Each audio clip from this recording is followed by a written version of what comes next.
Swayam Prabha. Digital India. Educated India.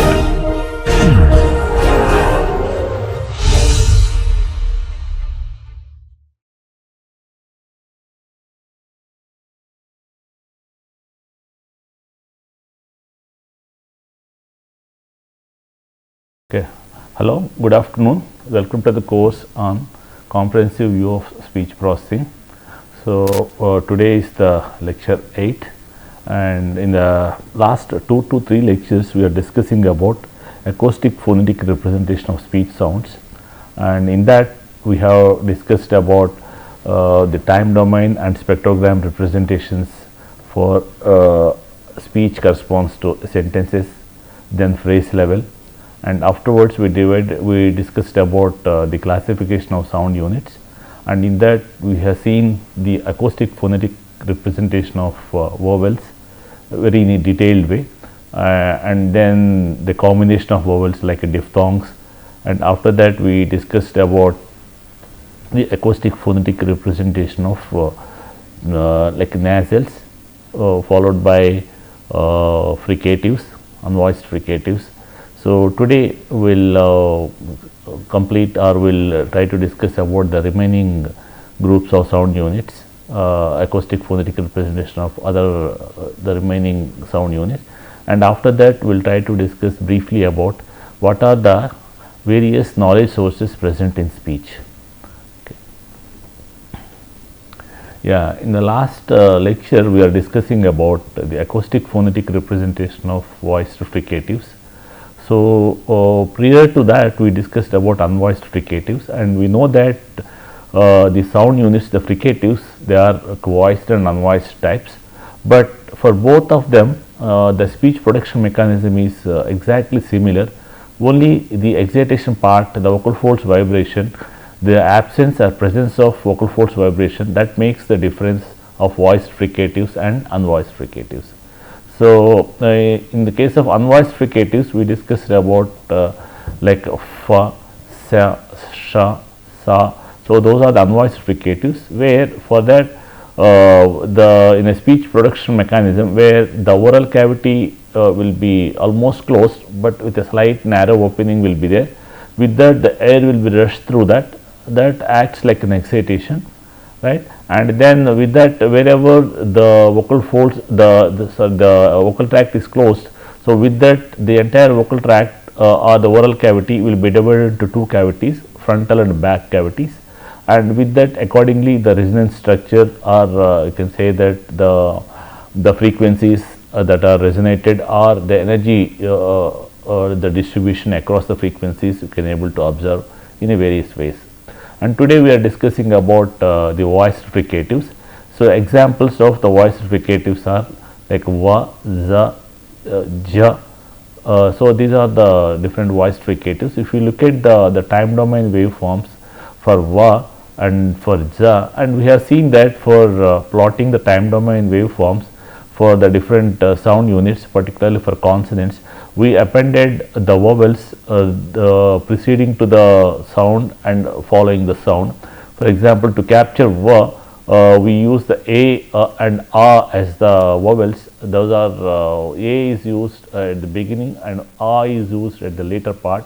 So, with that we form a nonsense word like eva, and from that we form the word, and that word will be uttered by a speaker, and it will be recorded, and then if you display that, you can able to see that since there is a vowel prior to the fricative and following the fricative, and these vowels are very clearly you can able to see their periodic structure with high amplitude.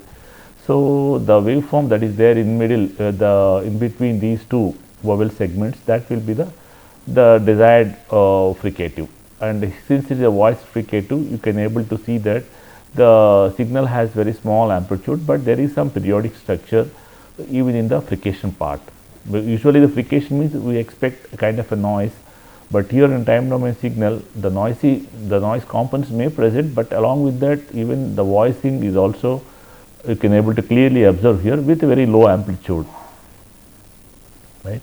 And similarly you can see here in case of a ja also, you can also see some periodicity here in the in the frication part, right. And these two are the vowel segments, that is preceding and following the fricative, right. And if you look at the if you see the spectrogram for these two voiced fricatives, you can see that in case of va, where you can see that there is a low frequency content, that you can also observe in the time domain signal, the low frequency signal, and there is a periodic nature of that. So, therefore, you can see the frequency content is observed only at the low frequency portion, and there is no high frequency content. Whereas in case of za, where you can see or you can also experience that in case of za, where the turbulence is slightly more. So, therefore, you can have a low frequency content and the periodicity, this is due to the voice excitation, and here the turbulence is resulted in the form of a cloud, a noisy cloud, or a dark cloud at high frequency range. So, that way the va, za, and then likewise the ja.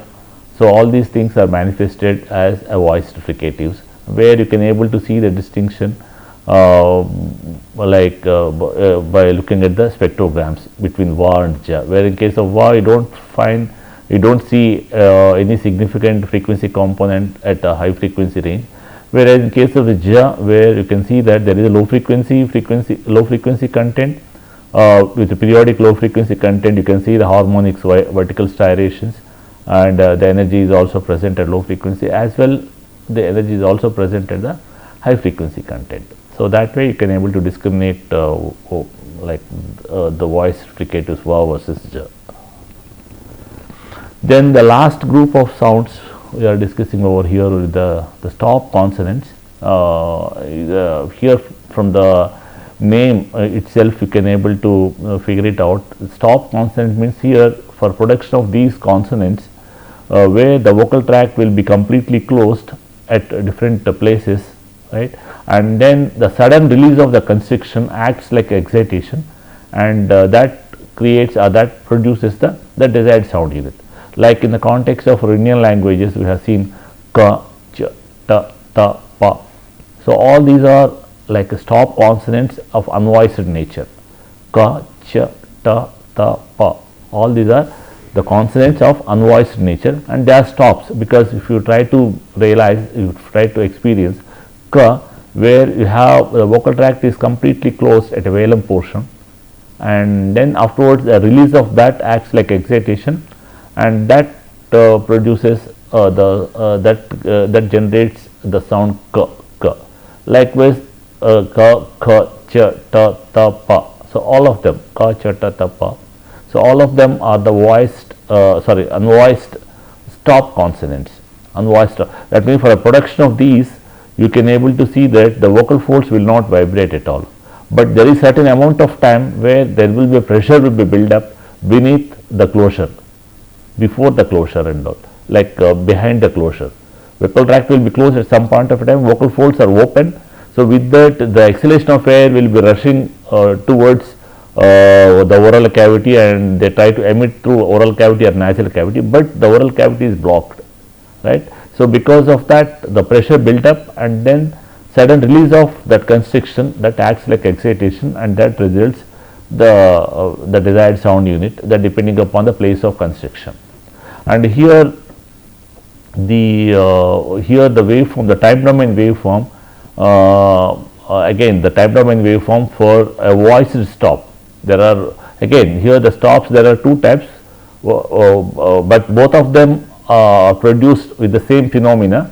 The only difference between the voiced stop consonants and unvoiced stop consonants are due to the presence and absence of the voiced excitation, that is the vocal folds vibration. For otherwise, both of them, the speech production mechanism is exactly same. Like as I mentioned, ka, cha, ta, ta, pa. So, those are the unvoiced stop consonants where the where the oral cavity is completely closed at different places, like velum, then soft palate, then the retroflex, dental, then labial. So, in the same way, we have a ga, za, da, da, ba. So, where they also like for production of these 5 different sounds, where the oral cavity will be closed at different locations starting from the velum. varum, then afterwards you have soft palate, then hard palate, dental, then lips. Like for example, ba is nothing but is the voiced stop, and where it is produced due to the closure of oral cavity at the lips. And so here you can see it's it's one of the voiced consonant like ba. It is captured by keeping in between the two vowels like a ba, where the initial periodic pattern is due to the vowel a, and then the later part is due to the vowel a. So in between the low amplitude signal with a slight periodicity, so this is due to the vowel b. Where in case of ba, where there is a constriction, complete constriction at the lips, but at that time the air will be rushed through the vocal folds, but the vocal folds vibrate. So because of that vocal folds vibration, you can able to see the periodicity in the signal, and then these narrow pulses due to the vocal folds vibration, so that they will propagate to the oral cavity, and that produce some resonance, because the entire cavity is free, because the constriction at the lips, because of the entire cavity is free, so therefore it produces some resonances, but they will be absorbed because they are not emitted, because it will be closed, the oral cavity is closed for the production of ba. So therefore they will be absorbed by the muscles and all, so therefore you can able to see the low frequency content in their spectrogram. And whereas if you look at the unvoiced stop, for unvoiced stop consonants, there are two sound units for pa and ta. These two unvoiced stops are captured like as I mentioned earlier, between the two vowels, in between two vowels. Like if you look at for example the top waveform, that is the figure corresponds to A, is like the unvoiced stop pa. So for that, here it is kept in between the two vowels A and a pa. And here if you look at the signal here, you see that this periodic pattern is corresponds to the vowel A, and then this last the end in the fourth line, where you can see this periodic pattern, this corresponds to the vowel A. So the in between signal, whatever is there, this entire signal corresponds to pa, and here if you see here, the second line is almost like a straight line. There is nothing, no amplitude is observed, almost like the complete second line, and this the last part of the first line, and the third line almost like a 3/4 or 60%, 2/3 of that is almost like a line. There is nothing, no amplitude, no fluctuation at all. It's almost like appears like no signal, it's a pause, right? But here this is a part of this particular signal, no signal is a part of the consonant pa, because for the release of pa or for the production of pa, where all these stop consonants, not only this one, even for other stop consonants, particularly for unvoiced, where for production of that, where the vocal tract or oral cavity is completely closed at certain place, and then that closure remains intact for certain amount of time. With that, the exhalation of air starts the pressure building up, and it will stay for certain amount of time. Then afterwards, the release of constriction that acts like excitation, and that provides the desired sound unit. So here whenever the constriction the closure begins, and from that till the release of the closure, you can see that because there is no signal, there is no exhalation is coming out of the oral cavity, so you don't perceive any sound at all, because the vocal folds are also not vibrating, vocal folds are opening, and simply the exhalation is coupled to the oral cavity, and the exhalation is stopped, the exhalation of air will be stopped, like the outgoing breath will be stopped, right? So because of that, you don't see any signal, because you are capturing through microphone, there is no acoustic signal at all, so therefore you don't perceive any signal at all. That's the reason that you can see that almost like a straight line with no amplitude at all, right? And here at this point of a time, where the oral cavity, whatever the constriction that was made, it was released suddenly. So because of that, you can see the sudden release of that, because behind that already the exhalation of air, the pressure build up, and if it reaches, after reaching certain threshold, then the constriction will not hold at all, then the constriction will be released. So with that, the air will be suddenly rushed through that.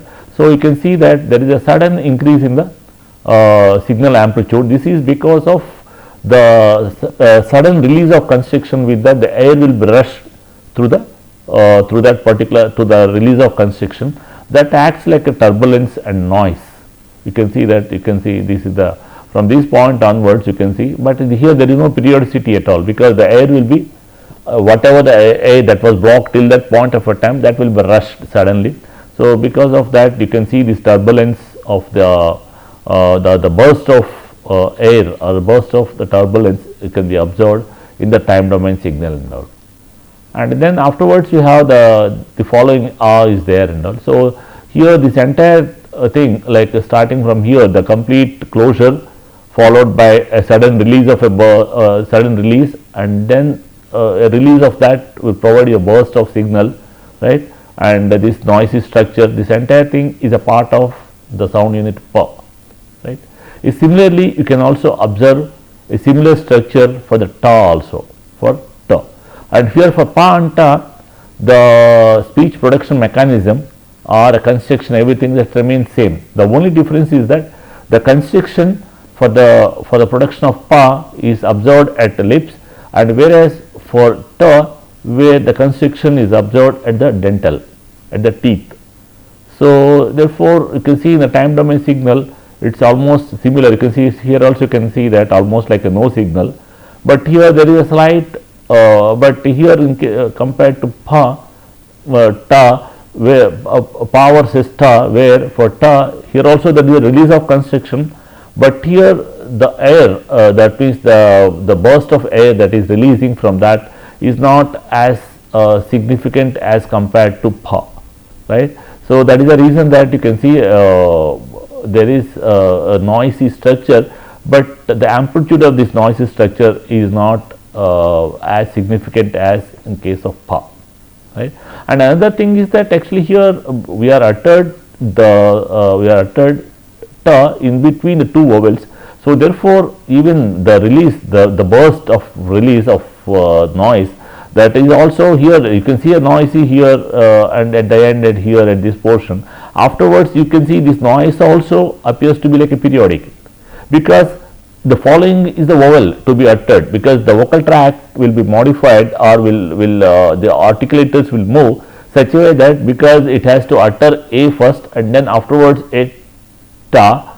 So therefore a TA, you can see that for the uttering this particular word a TA, a TA. So therefore for that you can see that for release of TA, for the production of TA, where the exhalation will be stopped for a certain amount of time, then afterwards sudden release of that acts like a TA. So here in this case, suppose when you are performing speech processing at that time, you may think that actually here there is no signal at all, so it may be a pause if you release. So you will cut this this silence portion, thinking that there is no signal at all. It's of no use to process this particular signal, because there is no signal, there is no amplitude at all. But the moment once you cut this, once you segment or once you splice out this the silence portion, then the sound unit nature will be different. You don't perceive like a TA, or you don't perceive like a PA, because here the silence is part of the sound waveform. So therefore here you cannot cut this silence.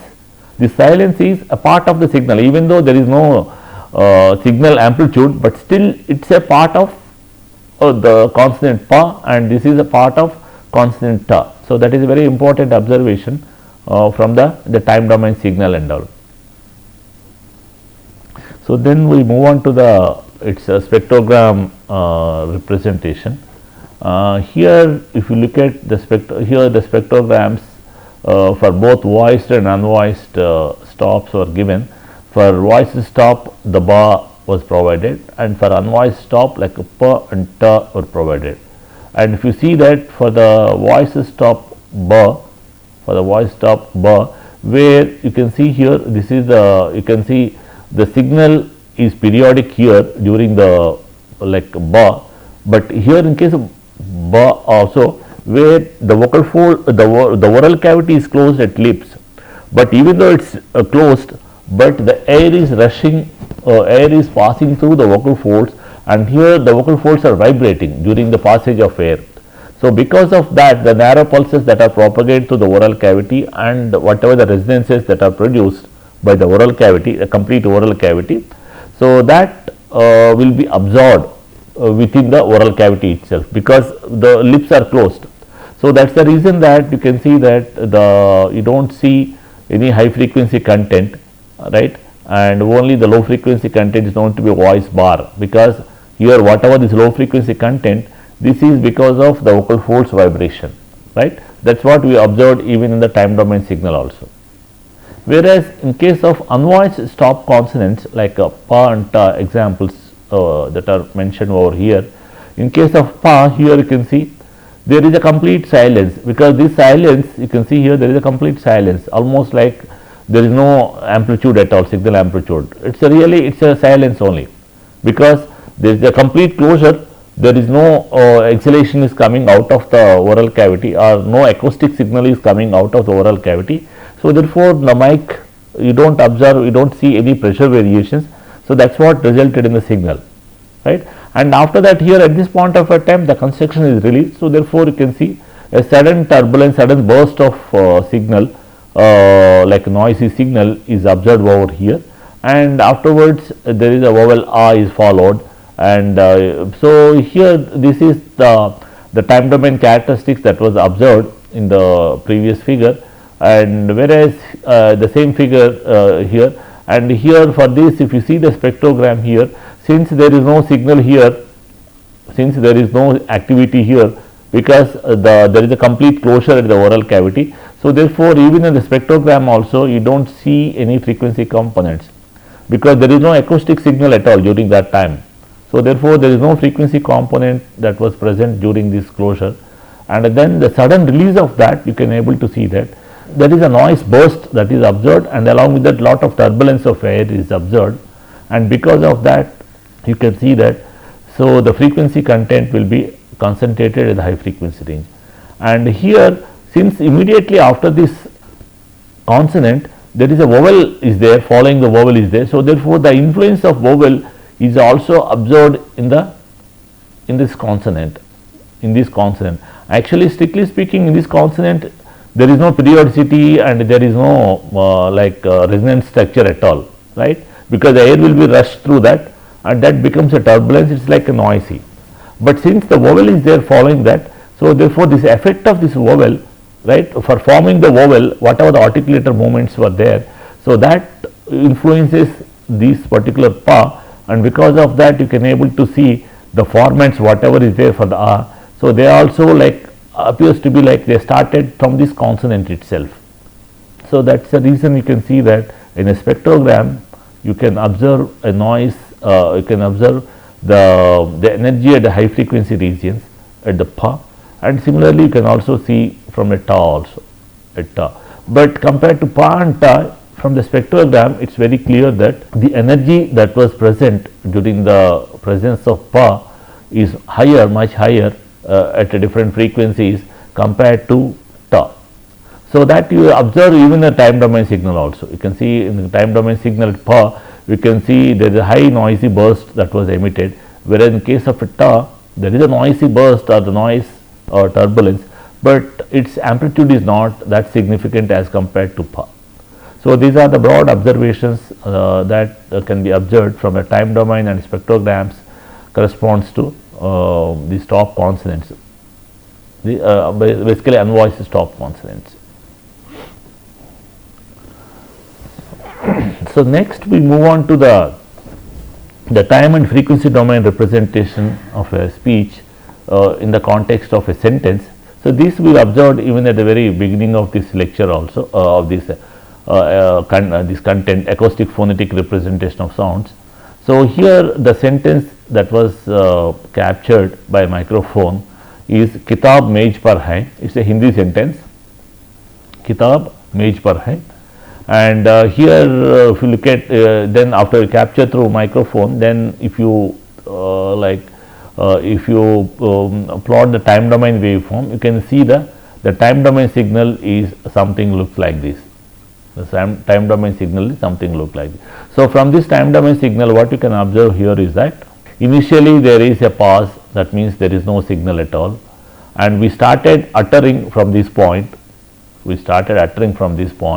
right, and then the sentence is ended at this point, because you can see the initial signal amplitude and final signal amplitude, they are very less, it corresponds to there is no signal at all. In between you have a signal of some reasonable amplitude, and with that you can say that the speech here is present from this point to this point. And here we know that the signal, the sentence corresponds to the speech will be kitab mej par hai. And here if you look at from the Indian language, from the Hindi, Indian language Hindi, from that viewpoint you can say that ki is a character, Hindi character, and tab is another one, mej par hai. There are, like you can say that here in this in the division whatever kitab mej par hai, I splitted that such a way that for each of these sound contains a vowel, ki, tab, right, tab, mej par hai, right. And here if you look at here, ki means there is a vowel e is present and the unvoiced stop consonant k is there. You can able to see the time domain signal, just now we have seen for k, you can see there is a burst of noise, and preceding that there will be a silence, right, we have a silence followed by a burst of a noise, and then afterwards here this also contains the vowel e also, ki, right. So, this ki is corresponds to this particular segment, a small segment, ki. This is the initial burst corresponds to k, and then afterwards we have some slight periodic region, and this there may be some few cycles here. You can see about 6 to 7 cycles. If you zoom out, you can be able to see that there are 6 to 7 cycles, right, approximately. That is a vowel part, kitab, right, and afterwards you have a ta. Again ta is unvoiced stop, and again ta is unvoiced stop, right. So, therefore, because of that you have a silence followed by burst. You can see here there is a silence followed by burst, ta, and then you have a, you have a there is a long vowel a, kitab, like long vowel a is there, and then afterwards ba. What is ba? Ba is voiced stop, ba is voiced stop, right. So, that is the reason that here you can see for ba it is a voiced stop. So, therefore, there is a periodic region over here, but its amplitude is less, because for the production of ba the lips are closed, only the vocal folds will vibrate. So, therefore, only the low frequency content will be there. That means there may be resonances, but the resonances are observed here, they are not emitted. So, therefore, you do not see the signal amplitude much higher, like very small signal amplitude will be there, but it is a periodic. So, therefore, it is a ba, this is a ba, and this higher amplitude waveform corresponds to a, right, and then here this is a ta, the initial portion of this is ta, right, and then here this is a ki, ka, and then e, right, kitab, mej par hai. So, here the ma is nothing but nasal, ma is a nasal, right. So, for ma you can see the initial portion of this corresponds to is a ma, initial portion corresponds to the ma, because he the tab, and here I segmented this like up to this part is ba, and then afterwards the ma starts here. Ma is again a voiced, like it is a nasal stop, it is like it is a nasal consonant, right, ma, right. So, the initial portion is ma, and then afterwards we have the vowel a is there, a. So, this higher amplitude of this signal, this corresponds to a, and again you have a j, j, fricative, voiced fricative. So, therefore, you can able to see that the periodicity here, right, periodicity here j, right.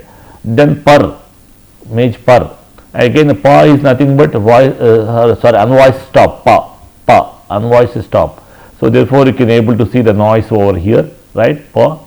Then a is there. So, therefore, this higher amplitude corresponds to a, right, higher corresponds to a, and then the ra, par, that is the semi vowel ra. So therefore, you have a periodicity over here for high, ha. It's again fricative ha is a fricative, right? I, that is a followed by e, a followed by, it's a diphthong. So the final portion of this signal, which has a higher amplitude, this corresponds to I. So this is the way you can able to see from time domain whatever we learned as a part of the acoustic phonetics for different sounds, right? You can clearly observe that the time domain characteristics whatever we learned for different groups, like for a stop consonant, fricatives, voice stops, right, and nasals, vowels, right. For all of them, we can whatever we learned, you can able to observe over here in the uttering this particular sentence. And now for this sentence, here you can see this is the spectrogram corresponds to this particular sentence. Whatever the time domain signal is there, its corresponding spectrogram you can able to observe here. And you see here for this, here in this case the spectrogram, the frequency range is observed to be a range of 0 to 8000.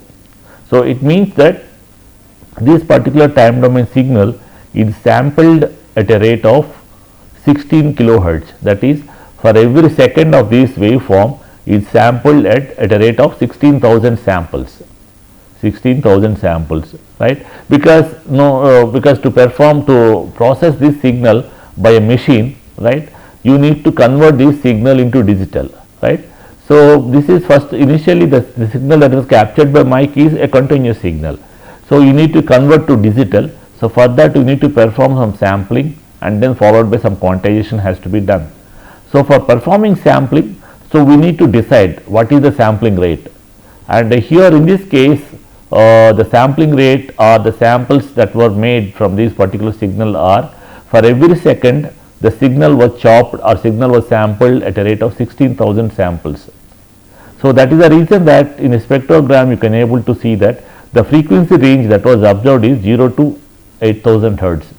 So there is a relation between the sampling rate of a signal versus the frequency content that was observed in the signal, the frequency content that was observed or frequency content that was preserved in the sampled signal, right. So if you sample the speech signal by, for example, fs, then the frequency content that was observed in the sampled signal is fs by 2. So therefore usually when you are performing the sampling, we have to see that what is the frequency content that need to be preserved in the sampled signal. So with respect to that frequency, we will sample at a twice of that frequency. So here if you want to preserve, if you want to observe the frequency up to 8 kilohertz in the sampled signal, so therefore we need to sample this signal, time domain signal, at a rate of 16 kilohertz, so that up to 8 kilohertz you can able to observe in the sampled signal. So there is a theorem associated to that known to be Nyquist theorem, sampling theorem. So the Nyquist sampling theorem states that any continuous signal, if you sample at a rate of some fs, then the frequency content that was observed after sampling will be fs by 2. So based on that, here if you look at, there is 8000 hertz can be observed in this signal. So it means that the signal might be sampled at a rate of 16 kilohertz. And now if you look at here, even though it's sampled at 16 kilohertz, you can able to see the frequency content up to 8 kilohertz. But if you look at here, most of the spectrogram content or most of the details are limited to up to 4 kilohertz. You can see here the most of the spectrogram, the structure that is observed in the spectrogram signal, mostly it is present at the up to 4 kilohertz. Beyond that you don't see much the details, right. Only if there is a noise, you can able to observe that noise at a high frequency beyond the 4 kilohertz. Other than that, if there is a vowels that are present here, like most of the signal is due to the presence of vowels. So during the vowels you can see the most of the time the frequency content is limited to 3500 or 4 kilohertz, not beyond that. So you can see here, you can observe that there is the frequency content that is present beyond 4000, even till 7000. So this particular signal corresponds to J. It's a fricative. So since you know that since there is narrow opening will be there, air will be rushed through that. So that becomes a noise. So that noise has a frequency content which is higher than 4 kilohertz. So you can able to observe over here. Similarly, at the beginning also, like here k. So for the release of k, again there is a complete closure followed by a release of that gives you the sudden release of burst of air. So that gives you the frequency content at higher range beyond 4 kilohertz. So and similarly the other consonants, mostly for consonants, that too for stop consonants, right, you can able to observe the frequency at a high frequency range. Otherwise, remaining for all the sound units, mostly the frequency content, that means the significant energy is present at a lower frequency range, that is at a range of less than 3.5 or 4 kilohertz, right. That was the observation you can able to made out of this. And here you can see, even though there is no signal here, but still there is some kind of a noisy structure or some pattern that was observed throughout in the spectrogram. So this is because when you are capturing through microphone in a practical environment, so maybe the air breeze or some other background noise or background environment, so that is a characteristic of this one. Like you can see that there is some energy that was there, some grey colored pattern that was there throughout the spectrogram. So this is because of the background environment. Suppose if you capture this particular signal, kitab mage per hai, whatever you recorded, if you captured in a quite silent environment or a quiet room environment or a studio environment where you don't perceive this pattern, you can see clearly this is a white color. There is no, like, this pattern is not at all observed. Since this was captured in a outdoor or maybe some background noise or under the fan or something, so because of that you can able to perceive in the spectrogram this kind of a pattern, right. And so because of this, mostly the speech signal, so if you want to optimize the sampling rate, or if you want to do at a lower sampling rate, then based on this observation we can say that since in the speech signal the most of the frequency content is below 4 kilohertz, so therefore not many frequencies, or you can say that most of the sound units, the frequencies are below 4 kilohertz. So therefore there is no point, or there is not much requirement of sampling the signal at 16 kilohertz. If you sample it at 8 kilohertz, then also you can able to observe the frequency content up to 4 kilohertz. That means most of the details of the spectrogram you can able to observe over here, right. So that was the observation from this spectrogram. So it means that, so if you want, like, if you want the speech signal, you can also sample at 8 kilohertz, that is reasonable enough for processing a speech, right, by machine and all, because most of the spectrogram content that is observed under 4 kilohertz. So therefore if you can sample the speech signal at 8 kilohertz, that is 8000 samples per second, so that is reasonably good for processing the speech by machine to perform any speech task. So that way, what is the advantage? If you sample by 16 kilohertz versus 8 kilohertz, the advantage is that, so earlier actually if you sample at 16 kilohertz, it means there are 16,000 samples per second, right, and now you have only 8,000 samples per second. So therefore the storage space is required, right, the storage space is required will be half. Earlier for 1 second you need to store 16,000 samples. So now instead of 16,000 samples we need to store only 8,000 samples. So that way the storage space that is required for storing the signal will be reduced, right, and even the frequency also only 4 kilohertz is sufficient. So therefore if you want to transmit this signal also, the transmission bandwidth that is required will be only up to 4 kilohertz, 0 to 4 kilohertz, whereas earlier if it is 16 kilohertz, the bandwidth that is required for transmission of the whole signal will be 0 to 8 kilohertz is required. So that way there are advantages if you perform a sampling at a lower rates. And then if you try to analyze these sounds, whatever k, e, ki, tab, mage per hand, and here I segmented the sentence with respect to our Indian context, like our Indian like a character level and all, ki, like tab, mage, per, hai, right. So that way here in each of the, like a character, each of the segment there is a vowel is present. So therefore, these segments we will also call it as syllables. We will see later the clear definition of syllable and all. But here at this point of a time, you can say that here the segments, they corresponds to the syllables. The sound units are known to be are the sound units are the phonemes, and the combination of phonemes at next higher level known to be syllables.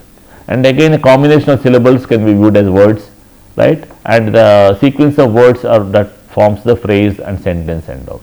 So that way we have a hierarchy of a terminology with respect to like the basic, we have a characters, then afterwards we have syllables, then we have a words, then we have a phrases, then a sentences, and a combination of sentences next forms a paragraph. That is the way it used to be.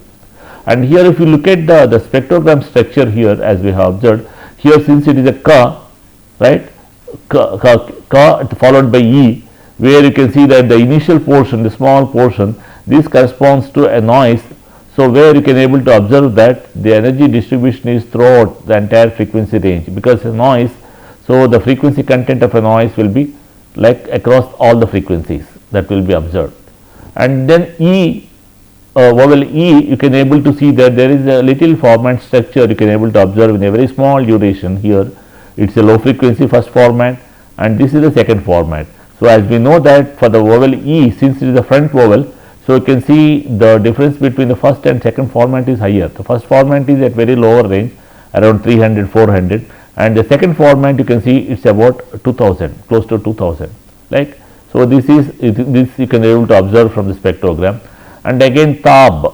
So again initial ta is a unvoiced consonant. So therefore you can able to see that the noise, or you can say that the frequency content at high frequency range is observed.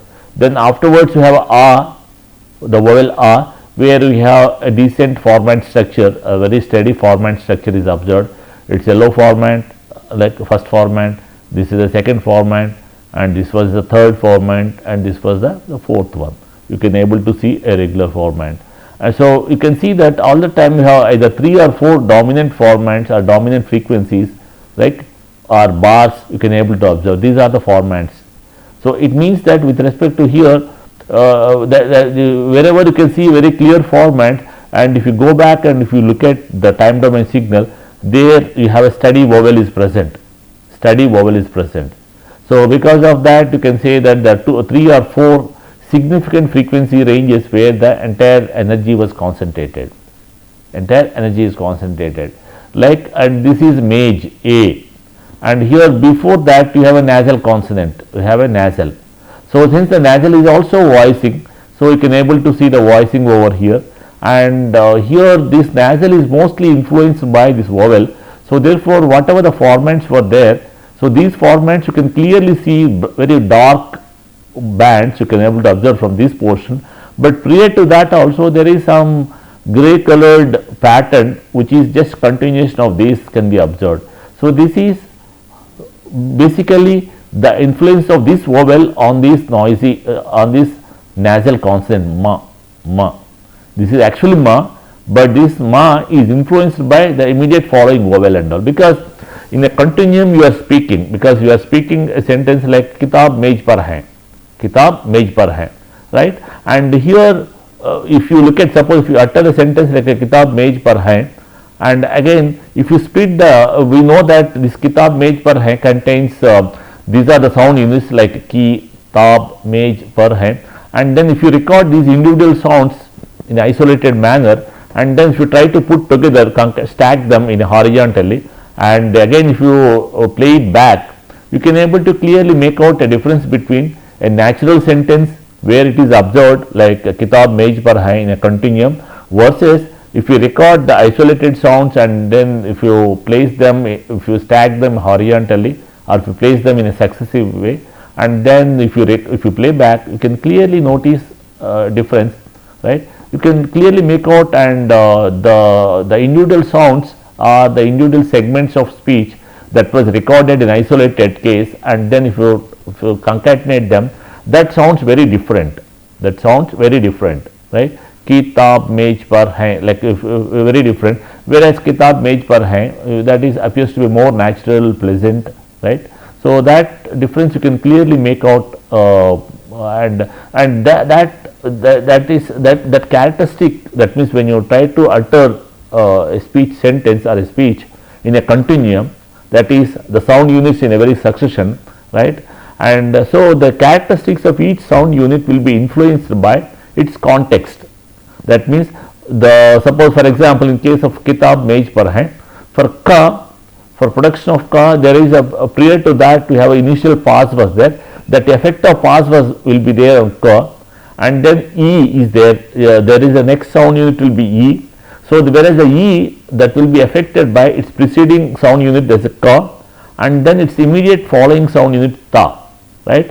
So the e is the characteristics of e, so it will be influenced by its preceding and following sound unit, because when you are producing this speech, like these sound units are tried to produced by a vocal tract system or our speech production system, or the oral cavity or a nasal cavity, and the combination of this one. So for that these articulators will move, right, for production of each sound unit, but these sound units, they will come like they will be in a very sequence, and then they will be like for production of each sound unit, like it will be influenced by its preceding and following, because as soon as the preceding sound unit is uttering and is completing, about that we know that actually the next sound unit to be produced will be like some other sound unit. So accordingly the articulators know they will be ready for production of that sound unit, and again when it tries to produce this particular sound unit, so these articulators will get ready for the production of next sound unit. So likewise when the sequence of sound units, when they start like producing, or when they start arriving in sequence one after another, so each sound unit will be very greatly affected or greatly influenced by its context, its immediate context first, and it's also influenced by maybe the 2 units, 3 units before and 3 units after the sound unit also. But the influence is more significant or more effective for the immediate context. So that you can able to observe, and this phenomena is known to be co-articulation. This phenomena is known to be co-articulation. It means when you are articulating a particular sound unit, its effect or its influence, its effect, the characteristics of that particular sound units are affected by its preceding and following sound unit, and this is known to be co-articulation. So that's the reason that when you record the individual sounds or individual segments of speech in isolated manner, and afterwards if you join them, right, if you stitch them together, and then if you try to play that the stitched sequence of sounds, right, it will be very different from the natural way of production of all these sounds in a succession in a vocal tract system in a continuation manner. So that gives you a lot of difference you can able to observe, and we will feel that it's more pleasant when these sounds are uttered in a continuum, like in sequence in a continuum. Instead when you play these sounds which are recorded at isolated, if you join them, it will be it appears to be like very unnatural, and you can feel the difference very clearly, and you can able to hear such speech or such concatenated isolated sounds derived speech to some extent, but you cannot, it will be very much annoying, and if you want to listen that kind of a speech for a long time, right, because in the case of machines, for example, the idea is that actually suppose you want to synthesize the speech, for example, so one crude way to synthesize the speech will be this way, because you keep the sound units, recorded sound units which are in isolated manner, right, and afterwards you try to join them, and from that you can able to make out for certain small words or like smaller phrases, right, but if you want to listen to such a speech for a long time, it will be very much annoying, and humans will not get satisfied at all, other way that they will get the very much annoying, and they immediately express their dissatisfaction. You have different articulatory positions for the production of various sound units. So this we have discussed earlier, but here just now we have completed all the acoustic phonetic characteristics of different groups of sounds. So here you can able to see that the picture here in A, here it shows that it's a production of vowel R because the oral cavity is completely open. So this is upper jaw, right? Anyway, this will not be anyway moved because only the lower jaw will be lower jaw, and then inside that the tongue will be moved, right? And you can see here the tongue position, like we have two different heights, like you can see the dotted one where the tongue height is somewhat lower, and here the tongue height is very high. So these two corresponds to, like you can say that when the tongue hump is very high, you can say that it's a high vowel, and when the tongue hump is low, you can say it's a low vowel and all. You can have low vowel. It may be like and then some other vowel, like where the tongue hump is at middle position, it's a mid vowel, but even though it's a mid vowel, there is a difference. Like at one case where the tongue hump is high and where the tongue hump is at a lower, but both of the cases where the tongue hump is at middle position. So you can say it's a mid vowel, where in one case it's a mid vowel with mid and high vowel, and other one is that it's a mid vowel with a low vowel, mid low vowel, right? So position of the tongue hump remains same and height varies. And here if you look at in the second case here, where the tongue hump is high, the tongue hump is high in but here the tongue hump is high in both the cases. Tongue hump is high here and tongue hump is high here, but here in both the cases same tongue hump, same height of the tongue hump was maintained high, but here the position of the tongue hump is varying. Here that the position of the tongue hump is at the frontal position, somewhat frontal, and here the position of the tongue hump is at extremely back. So therefore here you can say that one is the front vowel and other one is the back vowel. But in both the cases, both either it's a front or back vowel, both of them are high vowel because the tongue hump is high. So that way we say that there are about like 14 or 15 different types of vowels. So all these vowels, for all of them the excitation is same. The excitation will be the vocal folds excitation, but how that the different vowels are articulated or like produced, that is because of the position of the tongue hump and the height of the tongue hump and likewise here you can see here. So in this case, so here is you can see here there is a complete closure, right, and here also have a complete closure. So here this particular manifestation are the positions of the articulators. So these are the representation of production of some consonants, because here the vocal tract, because in case of vowels the vocal tract should be open, there should not be any closure at all, but here you can see the vocal tract is completely closed by the tongue, completely closed by tongue hump. It's completely closed at the soft palate. This is the velum, this is the soft palate, this is the hard palate, this is the dental, this is the lips. So these are the 5 places. By closing this tongue with the tongue hump at different places, they are responsible for uttering the different sounds, right? So here you can see that the tongue hump closes the oral cavity at a soft palate, and here you can see that the tongue is closed in the oral cavity at the alveolar or just prior to the dental position. So these two this particular, the figure C corresponds to the production of some stop consonants, right? It may be voiced or unvoiced, but there are some stop consonant, and where one stop this is the, with this results either voiced or unvoiced, the palatal stop, like ka, ga, cha, like cha, ja, cha and ja, right? And here is that cha, ka, cha, ta, ta. This may be ta, and ga, ja, da, da, ta and da. This will result, right?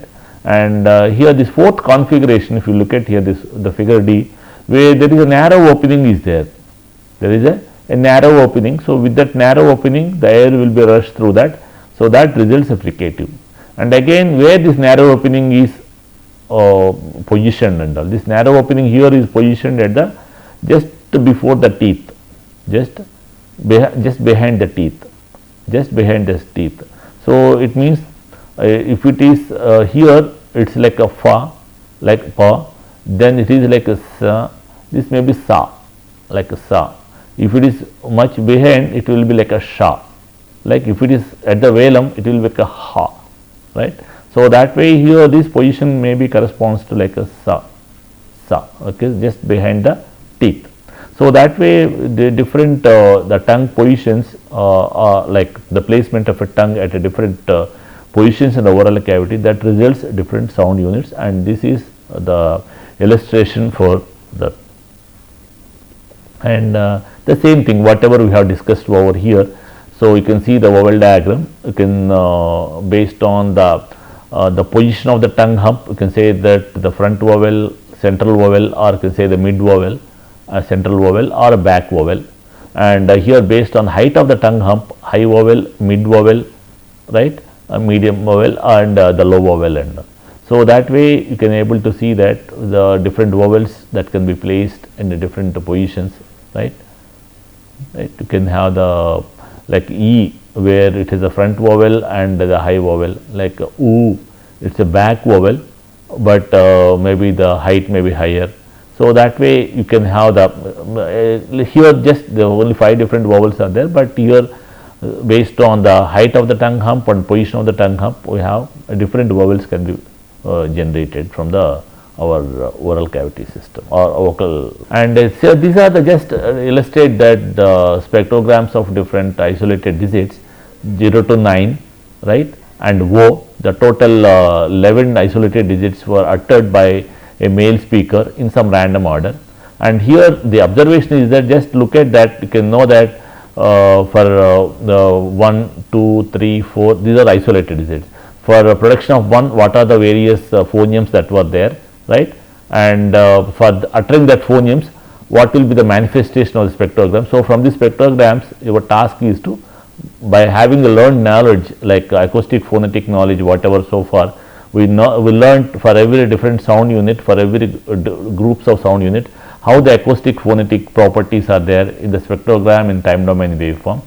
So here just this is just to illustrate that, just to like checking ourselves that. So from these, can you able to make out that, so which figure or which pattern corresponds to which digit, and there are total 11 patterns are there, and these 11 patterns corresponds to the isolated digits from 0 to 9 and O, right. So one can able to just figure it out. We know that for different vowels, different consonants, how the spectrogram patterns are there. So from that, by examining these, whether we can able to make out. So that was the idea from this figure. In view of speech production, so far we have discussed about, discussed in the theory about how the various speech sounds are produced with the help of the excitation source and the vocal tract system. And here, for better understanding of the speech production mechanism, so there are animations that are available at the YouTube, created they are available to the YouTube, and you can able to visit these following links, and where you can able to see the animations related to the production of different sound units. So here you can able to clearly visualize how the various speech sounds are produced, like the vowels, consonants, and again in the consonants there are different types of consonants like voiced stops, unvoiced stops, nasal stops, fricatives. Likewise, each of the sound unit, how they are produced, like for the production of each sound unit, so what is the excitation source and how it is coupled to the either oral cavity or a nasal cavity, and what are the various articulators that are that can be that are part of the production of the particular sound unit. So all those things you can able to clearly visualized by in these animations and all. So in view of that, I recommend to follow these go through these links, and you can able to see the animation videos. So with that you can get a better picture of picture and understanding about the speech production, particularly to different categories of sound units. So in the next class we will continue the knowledge sources in speech signal. Thank you.